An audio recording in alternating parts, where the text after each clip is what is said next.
Hi everyone, and welcome to Screams After Midnight, the weekly horror discussion show on YouTube, in which we discuss horror films from the past and the present. This week's film is going to be Creep. More specifically, it's going to be Creep from 2014, not the Creep from 2005, which is what I thought it was when Tim first mentioned it a couple of weeks ago. Because I'd already seen that, and there you go. But yeah, so Tim's here, Joseph's here, and Kevin's here. Say hello, gentlemen. Hello. Hello. Lovely. Alright, so welcome to Screams After Midnight. We're going to talk about Creep. Now, Creep is a found footage movie, which I don't think I was fully aware of when Tim suggested we watch it, because when it started, I kind of sighed to myself and went, oh no, not another one. Because we did the Gallows last week, and we all were in agreement it was mediocre to terrible in various degrees in between. Can we have a limit on found footage movies for the rest of the year? Yeah, trust me, it'll be a while before we get another one. The next one will probably be The Visit when it comes out. Good. I look forward. But I don't know. Joseph was sounding like he's going to be negative here, but I actually quite like this movie. I mean, if we're going right into it, I'll say that I actually enjoyed it too. Yeah, it was good. I enjoyed it well enough. I mean, don't get me wrong. We'll talk about the found footage aspect first, because you know that we talked about that a lot last week and the problems with it and so on. And don't get me wrong, there was a couple of moments in this where it fell into a couple of the traps where I felt like, yeah, we're at a point now where I don't really buy that he would still be filming or he would have still grabbed the camera in this particular situation. But for the most part, it didn't do that too often. You know, the first half of the movie, it's natural that he's filming because he's been paid to film. Right, that's why he's there. It's explained in plot that he's doing it for that reason. And then... Well, it's kind of like we mentioned last week, or I think like you brought it up, that, found footage necessarily doesn't have to be a bad thing. Like, as long as there is a point and a reason for it. Yeah.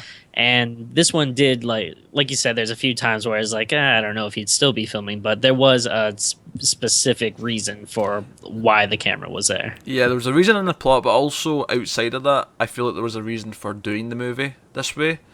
Because it did add to a lot of moments, and there was a lot of scenes that benefited from the found footage of aspect. And also, I mean, last week I complained, I think we all complained, that The Gallows was just like, the 15th supernatural horror movie we'd seen in found footage. Whereas, I don't think I've seen a found footage movie with this kind of plot. Yeah, it's original. I don't think I have, or at Joseph's least not off the disagreeing. top of my head. Joseph's making faces at me. What? No, I've never seen anything like this. That's for sure. I'm still don't even know what it is we watched. So the first, we'll probably mention more specific moments about the found footage as we get to moments, but the first couple of minutes, he turns on, he sort of explains what he's doing. Some guys paid him to come out and do this. This is his job. He goes out and makes videos and it's a bit of quick cash. He goes up to the house, and I wasn't sure what to think, but as soon as Mark Duplass shows up and starts talking, I immediately kind of got the feeling where this was going. Because obviously the film's called Creep, right? Yeah. So I'm like, instantly, just because the way he was so nice, I was like, oh, he's kind of unsettling. Like, there's something really off about him. And I think the first positive thing I really want to say about the movie is his performance is pretty excellent. Yeah. Definitely. One thing I would say is, like, I always felt like off guard with him. Like, I could never really tell. I always knew that he was weird, but for most of the movie, I didn't feel like he was dangerous, which would make that, like, when the parts would pop up where all of a sudden he did kind of turn, and then you do get kind of scared. I thought it really helped that, I wasn't feeling that way before. Then it kind of creeps up on you, much like the name of the movie. Yeah, it's going to turn out to be something like that because of the movies. Although at one point I thought there was going to be a big twist, because just to jump ahead a little bit, when and full spoilers here before we go out, I always forget to say it at the start, but full spoilers as always. Halfway through the movie, after he's like been told the rape story and stuff, and his car keys are missing. And we'll get to all that in proper detail later. When the camera guy, whose name, the crazy guy was named Joseph. Aaron, right. When Aaron drugs him and he's asleep, only for a split second, right? Because obviously Duplass was acting kind of unsettling the entire time, but for a split second I thought the movie was going to flip it and it was going to turn out the guy with the camera was going to be the creep. Yeah. Just for a split second, while the other guy was knocked out, I thought, where are they going with this? But that was sort of the only time I sort of brought that into question. But no, I thought the performance from Duplass throughout the entire movie was great. Because he was unsettling and he was doing kind of weird things, but he was being friendly enough. Kind of weird. Well, you know. I'll wait. Peach Fuzz. We'll get to Peach Fuzz, don't you worry. But like you kind of thought like, oh, this guy just might be like a weird, like eccentric, or you know, might be an awkward, like socially awkward guy or something. I don't know. Yeah, there's definitely elements of that. I think by the time we get to the mask and the Peach Fuzz mask that the guy finds in the cupboard, and actually, do you know what I actually really like about this is that there are jump scares in the movie, right? But every single jump scare is a fake scare, and it almost felt like a criticism of other horror movies, where the only time there was a jump scare in this movie was when literally the character would jump out and yell boo. Yeah. And I kind of liked that. That was kind of a nice way of doing it. Yeah. Because all the actual horror in the movie was not jump scares. It was slow. It was tension. It was paranoia.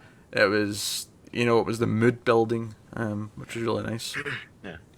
But so yeah, that's I think obviously the bathtub stuff was creepy actually right off the bat. Yeah. Tubby time. Tubby time. Tubby time alone creeped me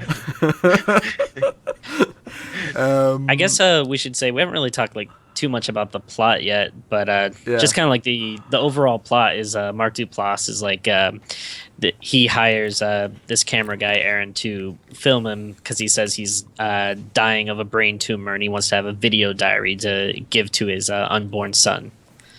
And then he just starts acting weirder and weirder as like the night goes on. But I wasn't really sure, like, was he just supposed to film him that one day, or is this something that he was hoping he was gonna like, stay like a longer period? Or they said the contract was for one day. Yeah. Yeah. Okay. Yeah, I'm pretty sure it's one day. But yeah, so the Peach Fuzz mask was kind of. I don't know. It was fine at first, but you knew it was going to come into play later. Like it was like there's no way you introduce that and don't bring it up. But obviously,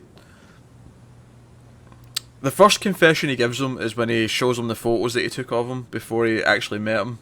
Right? Okay. Bit creepy, right?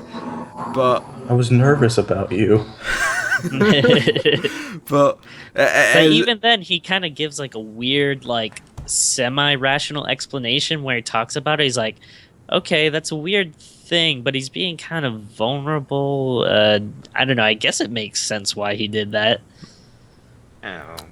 Yeah, I mean, it's still weird and creepy, but it's not something that I'd be like, oh, this guy's gonna fucking do even crazier things. That is until, of course, the keys go missing, and then we get the story about... Which, funnily enough, it's weird that the story itself turns out to be fake, because we find out he's not married, but when it says the story about how his wife was into bestiality porn, so he bought the Peach Fuzz mask to break into his own house to rape his own wife, and then he's surprised in the next scene that like Aaron wants out of there. It's like, what's the rush? Why'd you want to leave?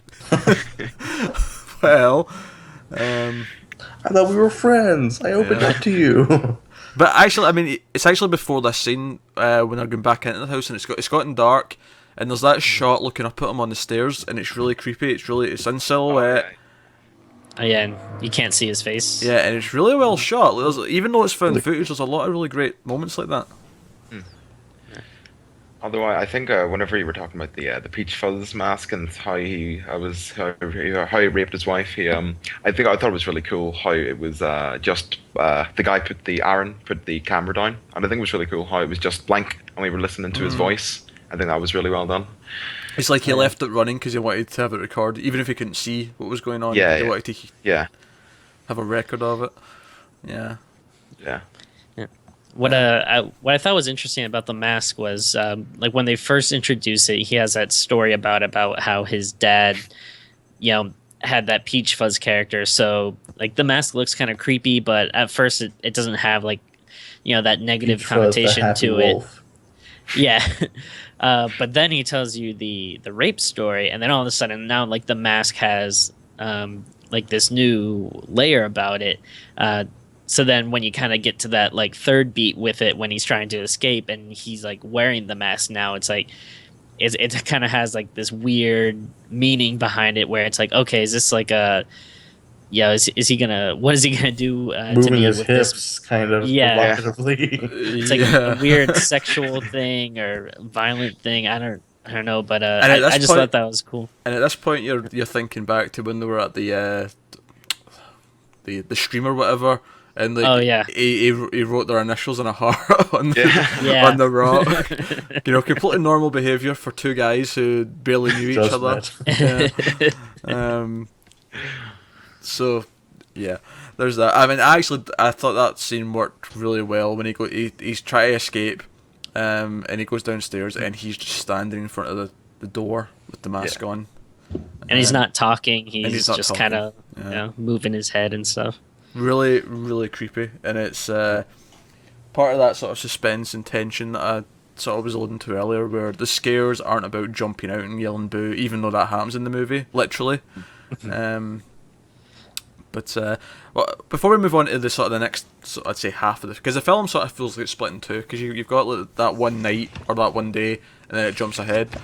But I was just gonna say, yeah, I thought that was interesting how it kind of. It almost feels like he escapes the situation, but then it keeps going. But yeah, we'll get into that. Yeah, I just wanted to mention the phone call from the sister. Oh yeah, Yeah. Because I like it because we don't hear anything about her for the rest of the movie. So I'm curious. Do you like? She's like, get out of the house now. Like seriously, my brother has issues. Get out of the house now. Does she know he's killing people? Like, and if so, why isn't think he in so. prison or like? yeah. I was wondering the same thing if she completely knows, because otherwise, like, she was way too calm about it. Unless like, I don't know, she's weird herself, because she was saying like, yeah, get out of the house, but she wasn't like, oh my god, you gotta get out of the house. He's gonna kill you. She's like, no, everything will be fine. Just get out of the house. Like, leave now. Give me the address. I will come pick you up. Yeah. So like I wasn't sure if she completely knew, or maybe she just knew that he was off, like, but not that he was like that dangerous. Yeah.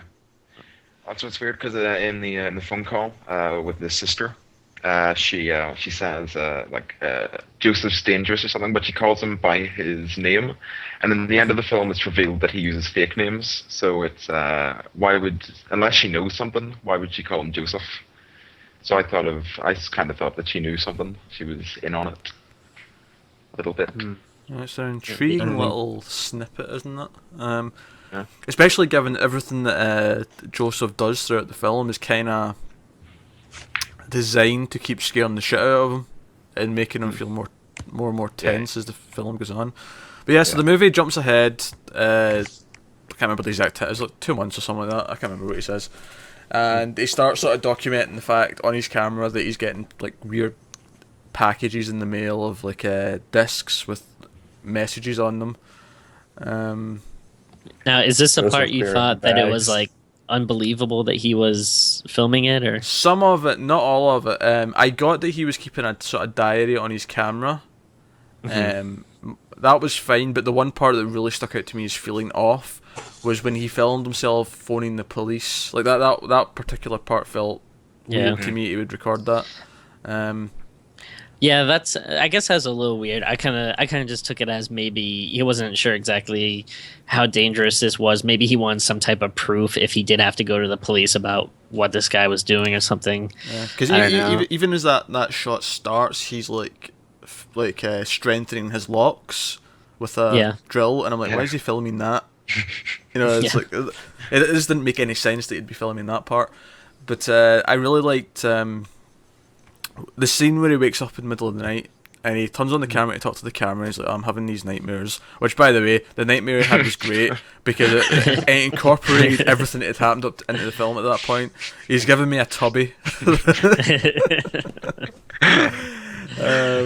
So that was cool. But and he hears the noise, so he gets up to look. And what I really liked about that is that he turns the camera on for a reason to talk to it, and then something happens, and he completely forgets about the camera, and he just goes and Yeah. looks, right?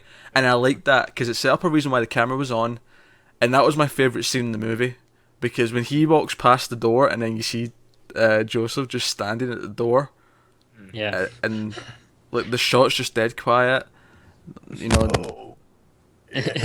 wonderful, wonderful creepy stuff. One of my favourite things in a horror movie is a good the creepy killer standing in the background doing nothing shot. Yeah. It's part of the reason why I Extra love love for Mike Myers. Michael Myers. I loved The Strangers. It came out in 2009. And I had a really cool moment where she just, like, the Liv Tyler's character's just doing the dishes, and the guy with the sack over his head just sort of comes out of the shadow in the background, just stands there and stares at her. And it's just a single shot that lasts for like a good minute, 2 minutes, of him staring at her, and then he goes away. And it's like really, really creepy. See, sometimes that kind of bothers me because like there's a lot of times where it's cool and well done, but there's also a lot of times where I feel like it's a little bit like, why are they just standing there? Like, what if the person turned around the other way? Seems kind of poorly planned. I think in this case, though, it would make sense because he's playing these games with them. Yeah. There's a good chance he probably even, might have known he was filming and wanted him to, see him on there if he watched the tape or something like. Oh yeah, well we know he's properly been stalking him and keeping track, so I mean it wouldn't surprise me if he was right outside his bedroom window for the start of that scene and then went and made the noise. And although I was sort of like not actually yelling at the screen, but I wanted to yell at the screen when he actually goes outside. I'm like, why are you going outside? Stay the fuck indoors. What are you doing? I think one of the kind of like creepy things about it too is that like earlier in the movie season that like isolated, cabin in the woods or whatever, but then the second half kind of takes place in like, open public spaces. Like, yeah, it's suburbia. It's just where he lives. It's just a normal house and a normal street. like usually you feel like a little safer if you know your neighbors or other people are around, but even with that kind of like layer of protection, which you'll see at the end of the movie, it still doesn't help him at all. That was actually one of the things that it sort of stood out to me. After the film finished, I sort of realised that at no point, I mean, this might have happened and he just wasn't recording it, which is maybe the explanation for it, but you didn't really see him go to anyone, like a friend or family, and talk about it, which maybe he's a bit of a loner, maybe that's what that's telling us. Yeah. I don't know. Possibly, or I don't know. Yeah, I'm sure maybe at some point he probably told someone else, but yeah, maybe he just didn't record it or didn't tell him with like a large amount of urgency or something that he was kind of telling to other people. Or you could buy into Joseph's explanation at the very end about how Aaron never thought he would truly harm him. It's true. How he's like, you fully believed I would never harm you. For that I love you. For that you are always gonna be my favorite. Yeah, although I have trouble believing that when he is scared enough to call the police and he's like fixing the locks on his doors and he's and then he gets the locket, the heart-shaped locket with the pictures of them. Yeah. And this is one of the things I actually really appreciate about this movie, is that this feels like a weird thing to say, because I'm about to say that I like that it doesn't have a female character, which sounds like an odd thing to say, but what I mean is that a horror movie, and I've done this myself in short films, is you tend to make a female the victim in these kind of things, because it's very easy to make them feel vulnerable, and it's it's a valid tactic that a lot of people do. But what I liked about this is that it put the regular sort of guy into the victim role, and you truly believed that if I was in his situation, I'd be creeped the fuck out. Like, this guy was creepy enough that it didn't matter. Like, this was terrifying regardless. Yeah, it's an interesting take. Like, you usually don't see like dynamics like this.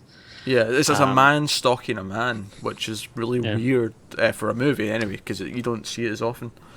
And I think that was quite interesting, and it maybe made it a little bit creepier as a guy to watch. And that's what they say. I mean, I'm sure this movie will just affect a female just as much, because why wouldn't it? Because I mean, if anything, and females tend to have more risk of being stalked in real life, which is the sad fact, but it's kind of true. But this was kind of terrifying, more so because, oh shit, this guy's. I mean, this guy's making videos. This is basically what I do in real life. This is my career, and he's getting stalked by some creep. I actually think that stalkers are one of the most creepy things in film or even in real life. Just the fact that someone's watching you, like 24/7, and it's it just creeps me out a bit. I think this film used it effectively. So. Yeah, I would agree with that. So did anyone have a problem with him actually going to the lake at the end? Because obviously Joseph sends him a message saying, "Look, I want a chance to explain to you. I know I've been acting weird. Come to this public open space tomorrow at whatever." I'm not saying I did have a problem with it, because he did put the camera in the car and record it. He had speed dial and 911 there. Personally, I would have brought a friend. Yeah, that's the one thing I probably would have done differently. Is I probably would have told someone. But other than that, though, it seemed like relatively safe. Like he said, he's like, this is an open public space. Look, there are people around, and and he did take some precautions. So yeah, I like that it wasn't like completely unbelievable or anything like that. Because what I thought was going to happen at the end, because obviously he sneaks up behind him and puts on the Peach Fuzz mask, which, by the way, from a distance I didn't actually think it was him. I thought it was someone else that he had got to impersonate him, and I thought what was going to happen was that Joseph was going to turn round and immediately like protect himself and kill this person. I was thinking about that too. Because of the scene that happened earlier in the film when he jumped out and scared at him and he said, "Oh, there was a little bit of, was it tiger or wolf in your eyes? Unleash the real wolf." I thought he was trying to like turn him into a killer. Like, I thought that's maybe where it was going at the end. But he just sneaks up behind him and the axe goes straight into the skull. Which I did not see coming, like even right up to the very last second. You think something's going to happen? Yeah. Or he'll hit the bench or something. Like, he just wants to scare him. But I was like, once they actually did it, I was like, oh fuck. Okay. Yeah, that was actually really impressive. But even though you're slowly watching it happen, you're thinking there's going to be a swerve, there's going to be a twist here, there's going to be something else that happens, something's going to interrupt, and the fact that it doesn't, and it just happens exactly what it looks like it's going to happen, is almost more surprising than not having the turn around and whatever. And it's kind of like extra disturbing that it was so like far off and quiet and kind of mundane, actually. Like, usually in like horror movies you're used to someone like getting their head chopped off and it's just like gallons of blood spurting out. Like, this like seemed like almost like it really happened, or like or even axe to the head, body goes limp, falls. And even like you said about the silence, I really like that, because it normally in any kind of death you'll have some sort of music in a horror movie, maybe a sting or something, but this was just like, no, eerie, quiet. And again, this was us playing with the idea that the movie isn't about cheap jump scares, it's about creating this mood and this tension and this creepy. I mean, it feels like a pun to say that, but that's what they were going for, and it's creepy. It's creepy pretty much throughout the entire thing. Really. And then obviously the movie after that ends, you find out that Joseph watches the footage, and you hear him making plans for his next victim by putting out an ad, and then he gives that speech that Joseph here referred to earlier, about him being his favourite because he never turned round, he never questioned that he might actually kill him, and you see him put his disc with his other discs and a lot of VHS tapes, which implies he's been doing this since at least like the early 90s or something, because it's been all VHS then it's switched to disc. What do you think about that like final jump scare where on the scares film himself. he screams and then he's the camera turns and you see that he was filming the screen and he screams again? Well, see, when he popped up in front of the camera and screamed, I thought two things. First of all, okay, they're doing the cheap jump scare right at the end, and then it turned out to just be but I thought, okay, that's in character because it seems like the sort of thing he would do. And then it cut to him watching the footage, and then it went on. So I was like, okay, fair enough. You've put a wee swerve in that, and you didn't end with the same jump scare ever. You ended with the killer basically going, right, on to my next victim. Cut to credits. Did you hear that they want to do a trilogy for this film? I'm game. Really? They want to do the sequel, but they're working on some other projects because their popularity rose. But they said they're still going to work on the sequel and a third. You know what? I'm actually game for that. I don't know where exactly they're going to go, but I mean, I kind of trust these. I mean, I should probably mention that Aaron, the actor playing Aaron, is also the director. He's the director. Yeah. And, really? Yeah, and he co-wrote it with Mark Duplass, who plays the other guy. So it's the two actors in the movie were the writers and the directors. So it's basically a two-man show. So I can see. I gotta say, really cold. I was just gonna say, I mean, maybe a little off topic, but the more I see of Mark Duplass, the more impressed I get with him. Because when he first came out, I thought he was just kind of like he's on that show The League, and it's kind of it's not my favorite sitcom. I kind of wrote him off, but the more movies and stuff I see that he does, like I really like Safety Not Guaranteed. Yeah, that's good. I like that one. I think there's one or two other things I saw him in that I really like, but he's a pretty good guy. No, he's great in this, and it really is just a two-man show. I can't imagine this cost a lot to make. This was effective low-budget filmmaking because it was pretty thrilling throughout. Really quite impressed with it. And it's only got a 6.2 on IMDb. That's kind of a shame. People have shit taste, apparently. I'm game for a sequel. I'm not sure where they're going to go with it, but I could go with it. But the final thing, I would say if they have if they have a good enough plan that warrants a sequel, like right off the bat, I would say it doesn't really seem like a sequel would be necessary. But I mean, if they do have a specific plan for it. Yeah, I mean, if they have like a plan, maybe his sister will be more prominent in the next one. Yeah. Like, what if in the next one we follow it more from his perspective and not the victim's perspective or something like that? Or we even follow his sister, trying to find him and stop him from killing people. Or if someone finds out about him, kind of turns the table on and starts, like, hunting him or something.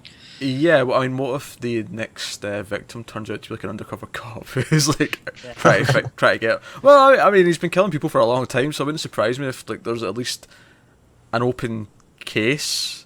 Because I mean, when this guy, this is a chain of ads. Yeah, when this guy shows up missing, I mean, they'll know that he phoned the police at some point.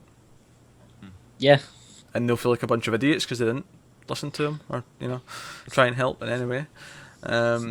Which in and of itself might even be a bit of a critique that, if a man phones up and says, another man's stalking me, they may not take it as seriously because, that's not as common or whatever, but... Yeah. But no, really, really, really good movie, actually. Pleasantly surprised. One little quick thing I'll say about it, too, which is probably, like, the highest praise I can give, like, horror movies nowadays is I've been watching them so long that I'm kind of desensitized to them. I'm sure we all kind of feel the same. So if one can like legitimately scare or creep me out, I'm very impressed. And I watched this like late Saturday night, and then I went to bed, and I think I woke up around like 2 o'clock in the morning or something. And my my bedroom door was open just a crack, and like I never like leave my door open, so there was like a quick like couple of seconds where I got like a little creeped out and like thought about the movie real fast. And so anytime I can get like a legitimate kind of scare out of a movie, I'm like, oh, good job. I'm going to send Tim's girlfriend a Peach Fuzz mask with instructions upon how to scare the shit out of Tim in the middle of the night. Creep, really, really good. So let's do some ratings. Let's see. I don't know. Heart necklaces. Snuff films out of 10. Oh, they're going with the Peach Fuzzes. Yeah. Well, yeah. Alright, okay, Peach Fuzzies out of 10. Yeah, let's go with Peach Fuzzies. Right, I'll go over to the spinning circle first. Kevin. I enjoyed it. Also, I have one more thing to say. Do you know how it was essentially a one or two man show? The another great film that is a one or two man show is it's a small film called The Room by Tommy Wiseau. Okay. Written, starring, and directed by Tommy Wiseau. So you might check that out. But I'll give it. Hold on, wait a minute. What the fuck did that have to do with anything we've spoken about in this entire show? Well, and how is that a two-man show? That's not a two-man. That's a one-man show. We've entered a new segment, Kevin's recommendations. Kevin's random ass recommendation that has nothing to do with anything else that's going on.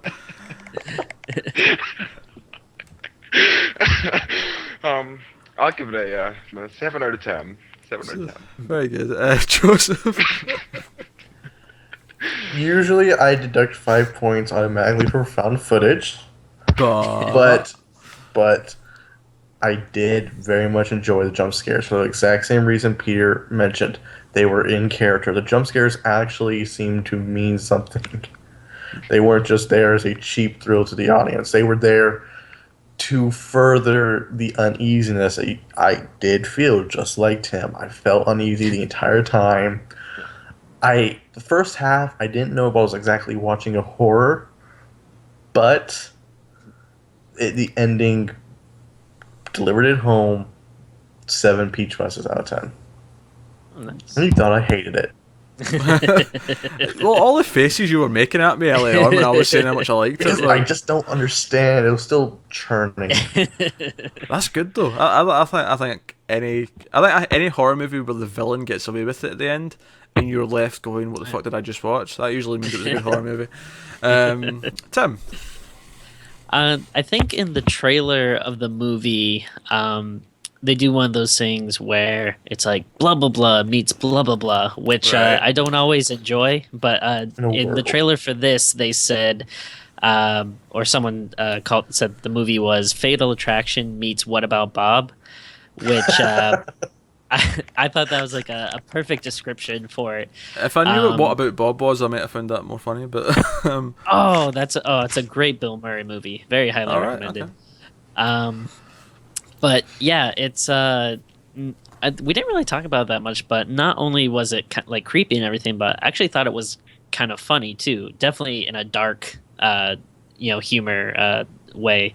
But I enjoyed it, as a horror, and also like for the comedic elements and the creepiness. So I was really happy overall. I'll give it a 8 Peach Fuzzes out of 10. Tim's next stand-up routine's going to involve a Peach Fuzz mask, and so I caught my wife watching bestiality porn the other day. Y'all know what that's like. Oh god. I have to go along Tim's line, I think, here, and give it 8 Peach Fuzzies out of 10. This has now become my favourite horror film of 2014. Beating The Babadook by just a smidge. Oh. And A Girl Walks Home Alone at Night? Oh yeah, okay, I forgot about that. Okay, maybe not my favourite if we're counting that one. Okay. Although that one's borderline horror. Like, I don't know if I'd quite put that one in the horror, because it's got a vampire in it, sure, but it's more of a atmospheric Iranian Western romance. Yeah, it's kind of skateboard vampire.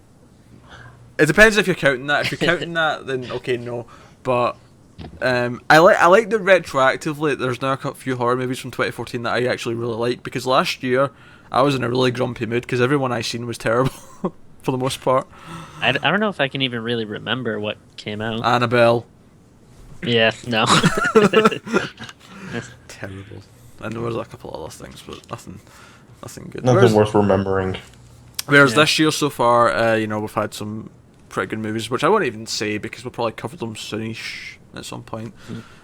Annabelle will not be covered because I'm not watching that again. Deal with it, people, if you want it.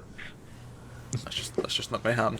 All right, I think that'll wrap us up then this week on Screams After Midnight. Thanks for watching or listening, because I've been putting these up weekly on iTunes now, and they're on Stitcher. You can get Screams After Midnight on Stitcher now as well as on YouTube, where you might have been watching it already. I will give the guys a chance to plug their Twitters and stuff. Kevin, where can people find you on the interwebs? On Twitter at MomoGuy123 and at Letterboxd at MomoGuy123, and yeah, that's it. Cool. Joseph, where can people find you? I am on Twitter and Letterboxd. Both are jkohler_93. And if people want to send Tim a locket with some creepy things in it, where can they send it to, Tim? Just message me on Twitter. I'm at Tim Vargulish. You can also check out my comic book stuff at facebook.com/GoatmanComics, and can check me out on other podcasts here on the Fuzz Network. Cool. You can find me on Twitter and Tumblr, where I do my written movie reviews, and Letterboxd, all at Wibble89. You can also find me on other shows here in the Melfuzz Network, such as the Movies Podcast, 1.21 Gigawatts, TV Podcast, Almost Cancelled, and the Video Games Podcast, 10-8-bit. I'm on a lot of shows. It's a busy life. I know, I'm very busy. Very, very busy. But as always, guys, thanks for watching. Please rate, comment, subscribe, all that jazz. 5 stars on iTunes, 5 stars on Stitcher, thumb up on YouTube. It helps us out a lot. Be nice and all that. Keep watching scary movies. We'll be back next week with something a little bit different. But peace out. No found footage, please.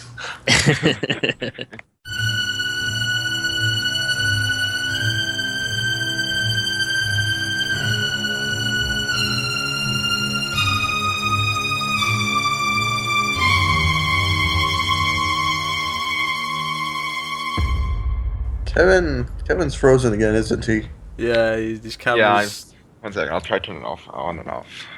I thought it was just super still.